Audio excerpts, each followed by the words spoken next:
Oke. Assalamualaikum Ustadz. Saya mau nanya, saya sering melihat Ikhwan itu setiap dia mau jamaah ke masjid. Cie, diliatin loh dari balik jendela dong. Masjid mana nih? Masjid mana nih? Sultanai. Perasaan saya melihat dia kagum dan saya merasakan menyukainya. Tetapi ternyata dia sudah memiliki istri.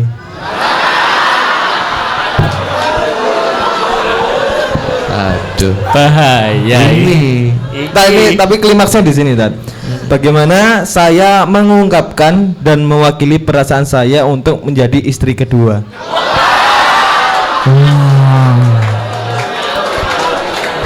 Pantang mundur. Beruntungnya Ikhwan itu. Masya Allah. Masjid mana ini? Masjid mana ini? Saya pernah nggak ya lewat masjid ini? Gitu. Masjid mana tapi ya? Wow. Jadi pertanyaannya apa? Dia mau jadi istri keduanya. Bagaimana mewakili perasaan untuk menyampaikan menjadi istri kedua ke Ikhwan itu? Iya, kalau lakinya sih udah kayaknya mau ya. Bini yang pertamanya yang clash-nya nih sih. Nggak apa-apa kalau clash cari yang ketiga.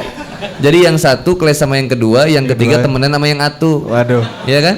Nanti kalau clash lagi cari yang keempat. Kan cewek tuh seneng grup-grupan. Iya. Jadi istri satu sama ketiga itu ngegrup. Iya. Yang kedua sama yang keempat ngegrup. Iya. Bukan jadi kongsi mereka itu. Udah biarin dah. Mudah-mudahan solehah gitu. Amin. Berarti Tapi satu aja dulu lah. Ini apa sarannya, Tad? Cari teman lagi, langsung jadi istri ketiga gitu. Nggak masalah teh. Teteh mau jadi yang pertama, mau jadi yang kedua, itu bukan jadi nomor urut kadar cinta, bukan. Kadar cintanya selalu sama. Yang berbeda itu misi percintaannya, misi pernikahannya. Kan itu tujuannya. Aku diciptakan untuk beribadah, kamu diciptakan untuk beribadah. Kalau kita bersatu, bisa nggak kita saling menguatkan dalam nilai-nilai ibadah? Nambah kamu itu bukan nambah masalah, nambah sarana beribadah. Jadi kalau misalkan nambah istri lagi, berarti nambah sarana untuk beribadah kembali. Kalau tanggung jawab pengurus istri yang pertama belum maksimal, kenapa berani-berani nyari yang kedua? Maka yang pertama maksimalkan dulu. Nah, yang pertama yang saya harapkan nggak hina, mohon maaf, bukan hina menjadi istri yang kedua, enggak, mulia justru. Maka saling membantu, saling membackup untuk kemudian dakwah bersama, kan gitu intinya. Kan saya selalu diingatkan kalau nikah itu harus on mission. Harus on mission. Ada misi yang kemudian dijalanin karena misi yang utamanya kan ibadah. Punya anak itu misi loh, ibadah. Nggak boleh orang saya nggak mau punya anak dulu. Loh kok aneh sih?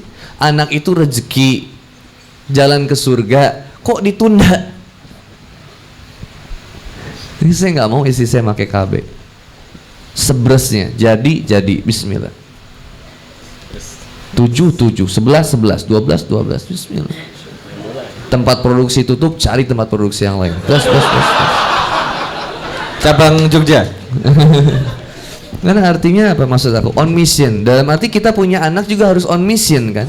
Kita butuh bibit generasi yang kemudian membawa kebaikan bagi agama.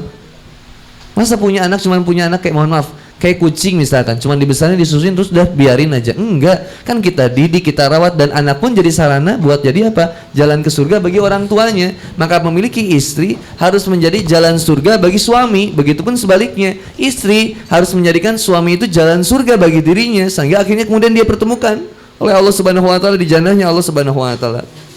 Yang ngerinya apa? Istri saya misalkan, nauzubillah, istri saya mampu menjadikan saya sebagai jalan surga baginya, tapi saya justru cari jalan ke neraka, maka akhirnya nggak ketemu. Nauzubillah ya.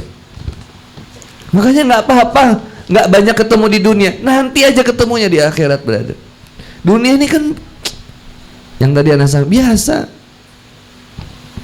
Antum mau cari cewek yang cantik biar apa sih? Cari, mohon maaf ya, boleh silakan.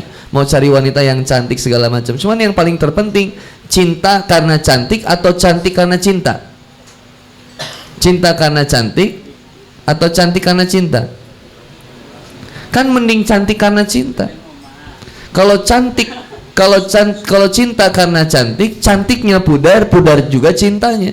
Tapi kalau cantik karena cinta, bagaimanapun keadaannya dia akan selalu cinta. Maka kemudian kita akan milih, ini kenapa harus jadi kemudian harus jadi ukuran fisik? Teteh punya suami yang biasa-biasa aja, itu lebih nyaman kok, nggak ribet, tenang. Suami mau pergi kemana aja nggak akan ada yang ngerebutin, pas-pasan soalnya suaminya, tenang gitu. Kenapa? Udahlah, yang paling penting itu amal. Cara bilangnya, kalau teteh memang teteh yakin, teteh mau gitu ya, silakan teteh sampaikan kepada murabiyah atau kepada gurunya, kepada ustadznya atau kepada orang tuanya. Kalau teteh mau. Kalau misalkan teteh berani ya silakan, nggak masalah kok gitu, nggak masalah, bener nggak masalah. Akhwat yang minta itu nggak masalah, nggak jadi hina, mohon maaf, nggak jadi hina. Cuman kayak misalkan, mohon maaf, misalkan saya yang di posisi itu, pasti saya akan berdiskusi dengan istri saya misalkan. Harus pastikan berdiskusi. Nggak jadi yang nutup, apalagi pura-pura di belakang misalkan. Dia mending ngobrol sama isi, mam, ini mam ada yang minta nikah nih mam, yang ini mam, ini janda anak 2, yang ini janda anak 3, yang ini masih perawan mam.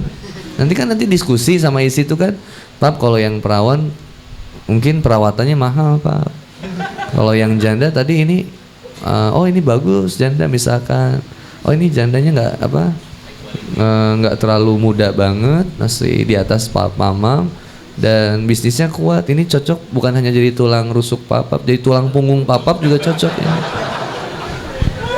Berarti kan kalau bisa gitu ya on mission gitu. Istri saya tuh luar biasa loh. Sampai bilang sama jamaahnya, silakan teh, ibu kalau suami itu sudah siap berpoligami, tolong dipersilakan suami itu. Kasih jalan, buka ruangnya, jangan dihalang-halangi. Coba istri gua brother, kasih, apalagi kalau misalkan yang nikah yang keduanya itu misalkan dia kuat secara hartanya, silakan suruh nikah lagi aja, asal jangan suami saya.